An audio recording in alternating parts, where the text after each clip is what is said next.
Solah bawa adalah gerak bebas yang meditatif.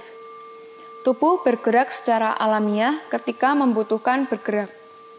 Itulah sebabnya manusia menggeliat baik ketika tidur maupun dalam keadaan terjaga. Dari prinsip dasar inilah, Suprapto Suryodarmo mengembangkan Amerta Movement.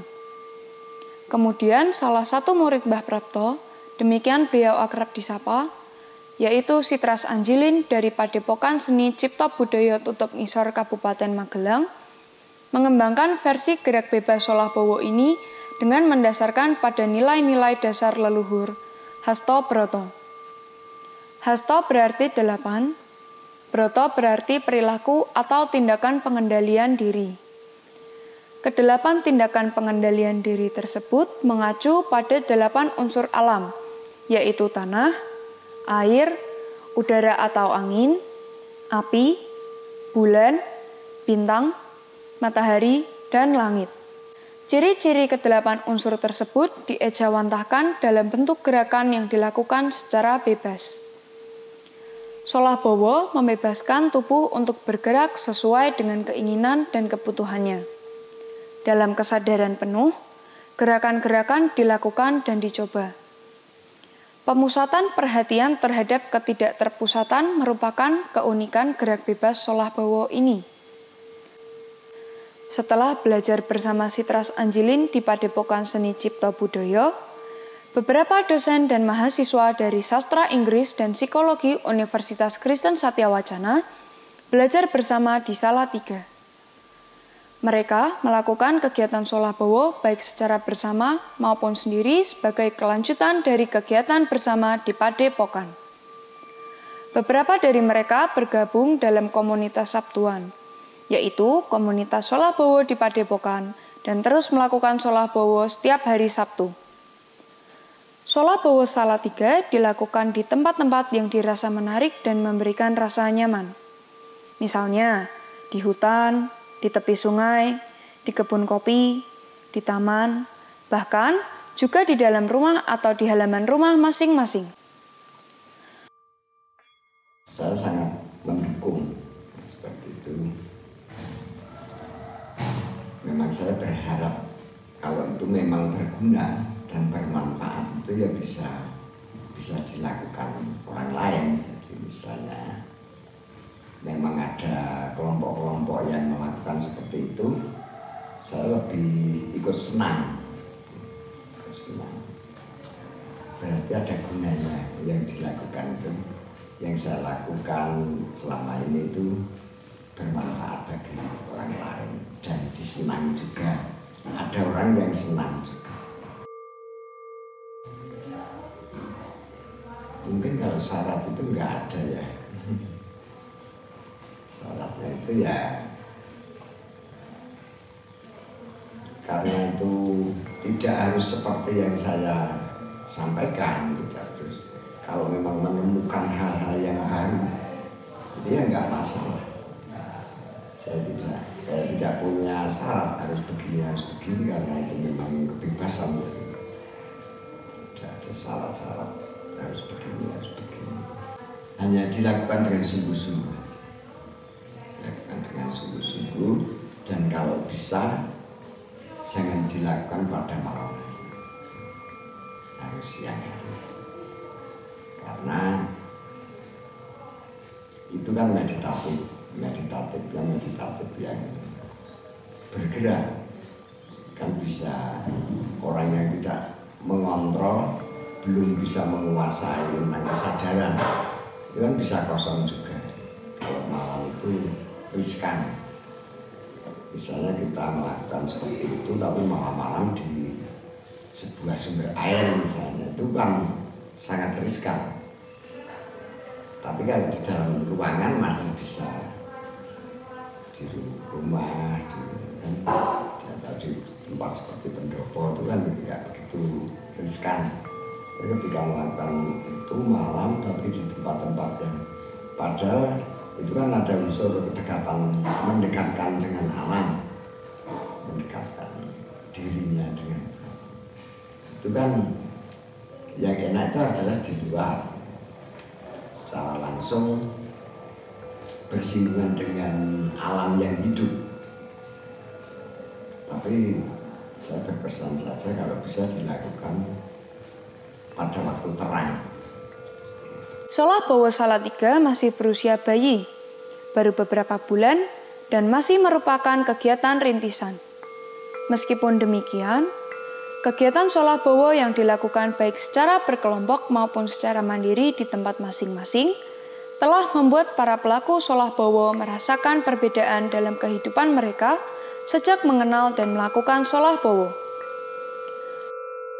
Saya bertemu dengan Pak Sitras, kemudian kami mengobrol tentang bagaimana seni dan kemanusiaan itu bisa saling terkait. Lalu Pak Sitras menawarkan bahwa di Padepokan ada kegiatan Solah Bowo.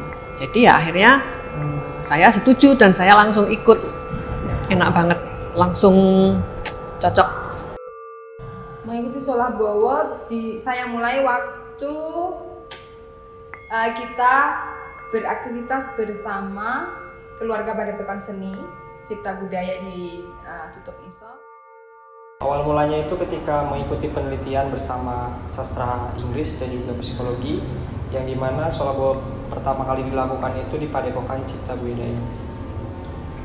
Awalnya saya mengikuti penelitian di Desa Tutup Ngisor. Nah, ketika itu ada satu kegiatan yang mengajak kami untuk melakukan kebebasan gerak.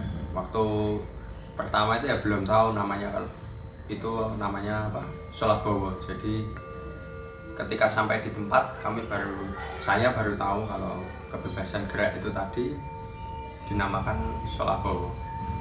Awal mula mengikuti Solah Bowo itu waktu kegiatan magang dan penelitian bersama dengan teman-teman dari sastra dan juga psikologi. Awal mula mengikuti Solah Bowo itu waktu itu di Sitalam. Waktu itu saya sedang magang sebagai asisten Bu Pur.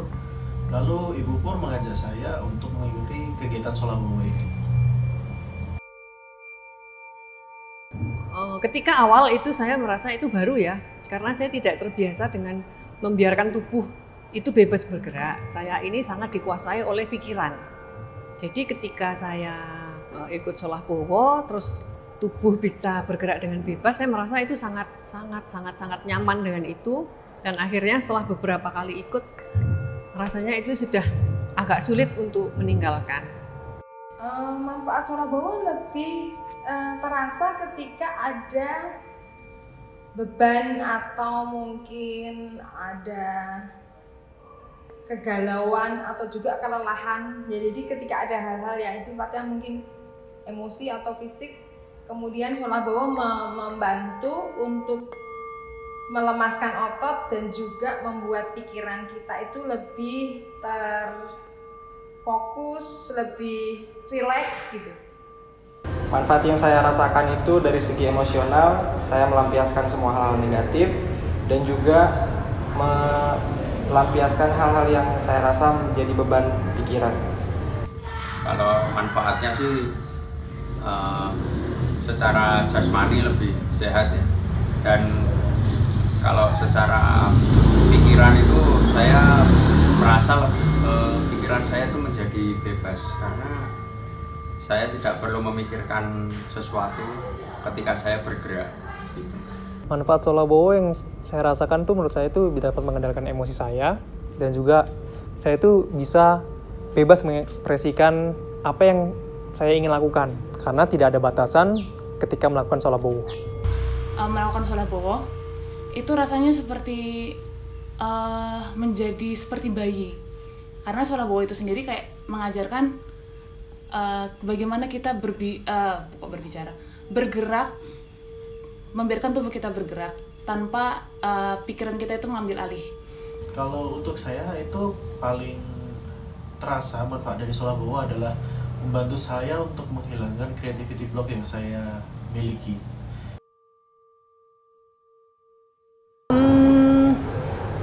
Saya merasa ada ya, misalnya ketika Saya merasa amat sangat berat dengan kehidupan saya. Ada banyak permasalahan, lalu saya melakukan Sholah Bowo. Memang tidak langsung serta-merta begitu bergerak, kemudian semuanya menjadi berbalik dan menjadi bagus. Tetapi ketika saya melakukan Sholah Bowo, kemudian saya menjadi, itu seperti pikiran saya berhenti, lalu badan saya bergerak dengan bebas. Seperti yang saya katakan tadi, saya sangat dikuasai oleh pikiran. Gitu. Nah, dengan membebaskan tubuh saya bergerak, itu banyak hal yang menarik itu terjadi. Jadi misalnya perasaan yang buruk, perasaan berat, bahkan ketika saya dalam keadaan sangat penuh beban, saya melakukan Sholah Bowo di dekat sumber beban itu. Ada dua hal yang saya nikmati. Jadi ketika sendiri itu terasa seperti me time untuk menikmati ketubuhan yang seringkali itu terlewatkan. Jadi kalau tidak kegiatan Sholah Bowo mungkin kita tidak cukup bereksplorasi dan mungkin berterima kasih kepada tubuh yang selama ini sudah melayani kita ya. Dan yang kedua, ketika bersama dengan kelompok lain ada ekspresi relasi di situ, melakukan Sholah Bowo bersama kelompok itu juga membuat kita bisa mengenali ekspresi orang lain dan juga melibatkan diri. Kalau pengalaman istimewa sih baru saja saya diajak untuk Sholah Bowo di Lemah Putih, itu tempatnya Mbah Prapto, yaitu menjadi salah satu pengalaman yang cukup menarik sih bagi saya, karena saya hanya pernah mendengar nama Mbah Prapto dan sekarang beliau sudah almarhum. Jadi ketika saya datang ke padepokannya di Lemah Putih itu, saya merasa senang dan enak saja, ketika merasa nyaman ketika berSholah Bowo di sana. Waktu itu Sholah Bowo di Candi Asu kalau nggak salah. Itu Pak Sitras pernah bilang kalau misalkan kita ngintarin candi itu sesuai dengan arah jarum jam, itu akan berdampak positif, tetapi akan berdampak negatif kalau kita melakukan sebaliknya. Pas saya mempraktikannya, itu jujur aja saya langsung kepikiran, dalam otak saya langsung terlihat jelas banget saya lagi berdiri di tengah peradaban di mana saat itu Indonesia masih dalam bentuk kerajaan. Saya melakukan Sholah Bowo di 1915. Di 1915, KP 1915 itu ada sebuah gang atau lorong begitu, yang di kanan kirinya itu berisi tumbuhan. Dan saat itu cuacanya sedang cerah. Saat saya melakukan Sholah Bowo di daerah situ, di gang itu terasa seperti saya kembali ke rumah saya yang ada di Kudus. Saya di situ itu merasa seperti saya sedang di rumah, dan saya melakukan gerakan-gerakan itu seperti saat saya masih kecil dan bermain di halaman rumah. Saya merasa itu tidak ada. Sisi negatifnya tuh kalau Sholah Bowo terus direkam dan harus persiapan, jadi kayak pencitraan gitu. Menurut saya Sholah Bowo nggak bisa pencitraan. Sisi negatifnya saya tuh mikir-mikir, tapi sejauh ini belum dapat.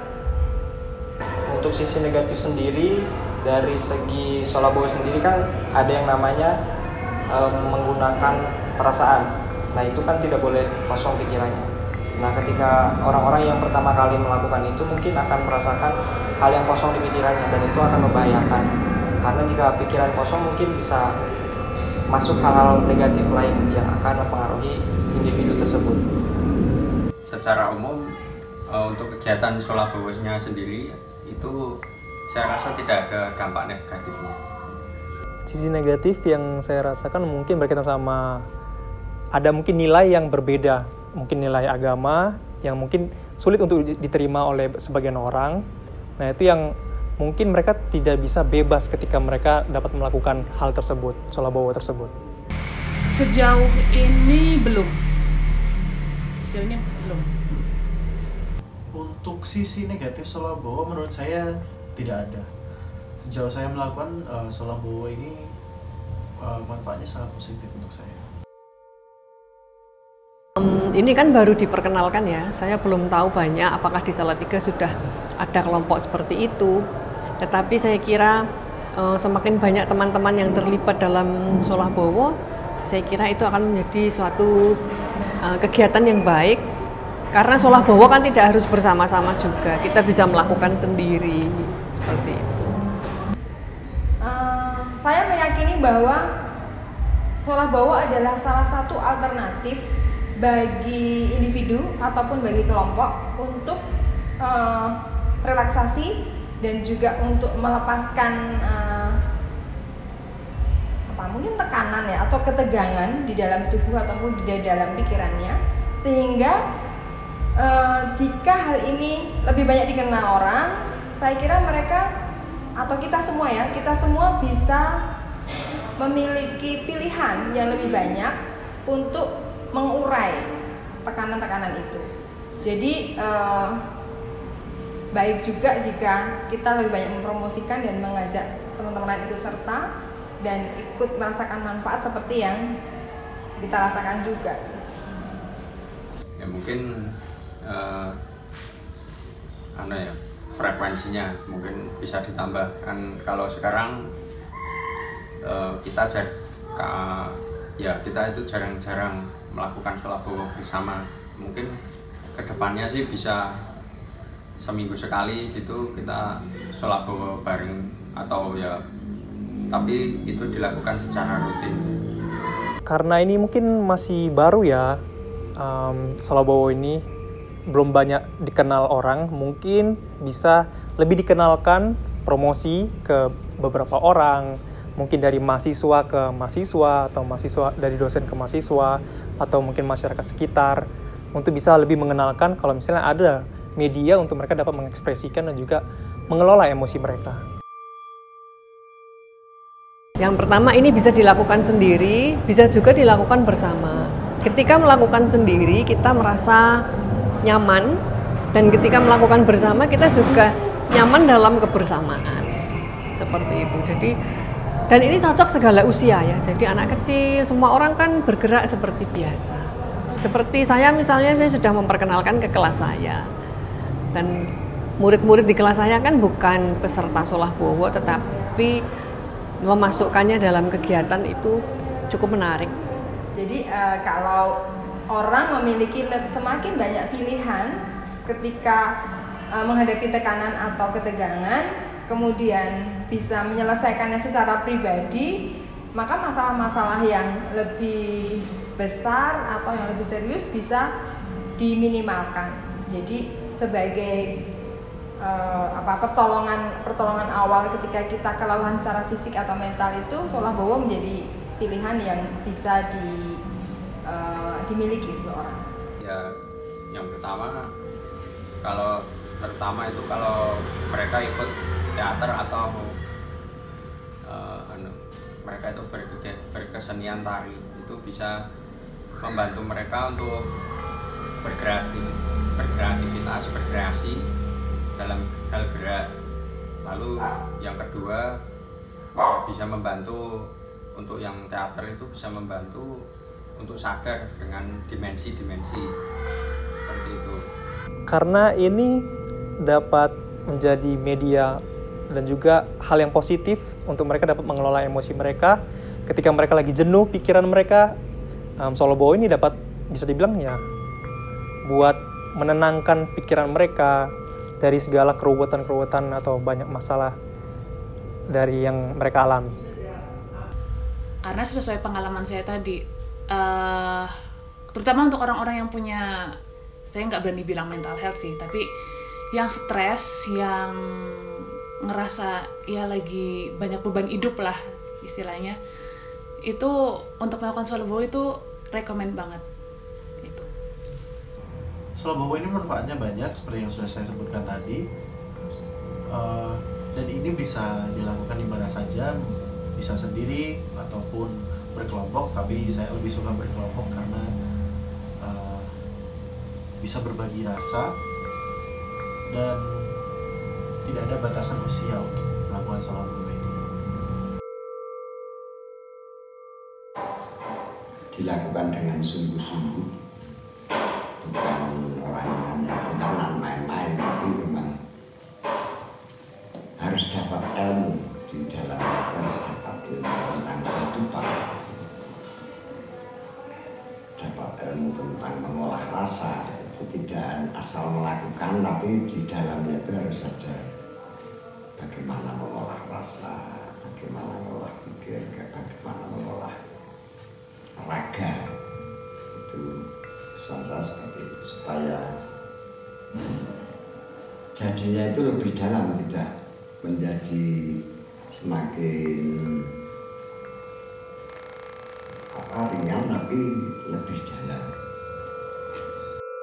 Sholah bowo dilakukan terutama untuk keseimbangan hidup. Tubuh manusia diberikan tempat untuk berada lebih utama daripada pikiran ketika sholah bowo. Keutuhan manusia dapat berkembang baik karena setiap bagian diri manusia mendapat perhatian yang cukup. Sholah bowo memberikan perhatian pada tubuh dan kesadaran penuh manusia melalui gerak bebas yang meditatif. Gerak adalah laku hidup. Kesadaran diri adalah dasar hidup yang berguna bagi diri sendiri dan sesama.